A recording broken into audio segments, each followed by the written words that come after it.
It's the middle of the year. Have you reassessed your progress towards your goal for the year? Have you looked at the numbers and see where you are right now and what you need to do to get to the goal that you set in December or January?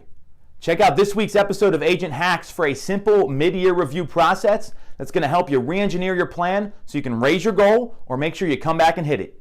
The real estate industry is full of people doing things a certain way because that's how they always have been done. These are not those techniques.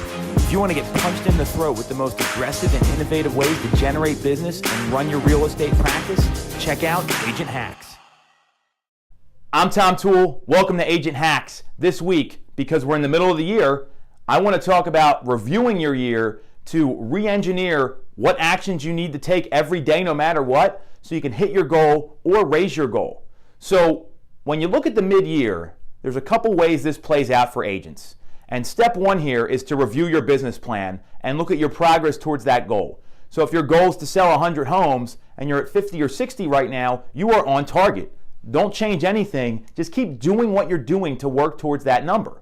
If you're ahead of your goal, it's a great time to push that number up so you can do more business and progress. This is not the time to get soft if you're pacing ahead of where you want it to be. And if you're behind your goal, there's some things we can do, what I'm going to walk you through right now, that will help you re-engineer your second half of the year so you can see exactly what needs to be done to hit those numbers. So that's where when you review your plan, it's not just about the number of homes you sell, but also the key performance indicators and the daily actions that you need to take to make sure you hit your goal. So if you're tracking your numbers, it's something that's really easy to do, and you can look at what the KPIs are. So as a review, it's the number of calls you're making, the number of people you're having real estate conversations with, the number of appointments you're setting, the number of appointments you go on, and then obviously how many homes you've sold and how much time you're spending prospecting for business. Once you know all that, you can come up with some key ratios here. The first is the number of people you need to speak to set an appointment. The second is the number of appointments that you set that actually show up. The third is the number of appointments you need to go on to do a transaction. And the fourth is the number of people you need to talk to do a transaction. Once you know those numbers and you're behind on your goal, you can see I need to talk to 15 people to get one appointment, and 75% of the time the appointments actually happen. And every 2 appointments I go on, I do a transaction.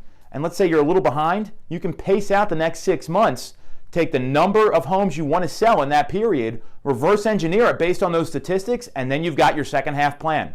So if you're ahead, again, push up. If you're on target, keep doing what you've been doing. Don't take your foot off the gas. And if you're behind, it's a great time to re-engineer those goals using some simple statistics and re-engineering everything based on your plan. If you got any questions about this, contact me. Ping me on social. I'm here to help and appreciate you checking out this week's episode of Agent Hacks. Catch you next week. Thanks for watching.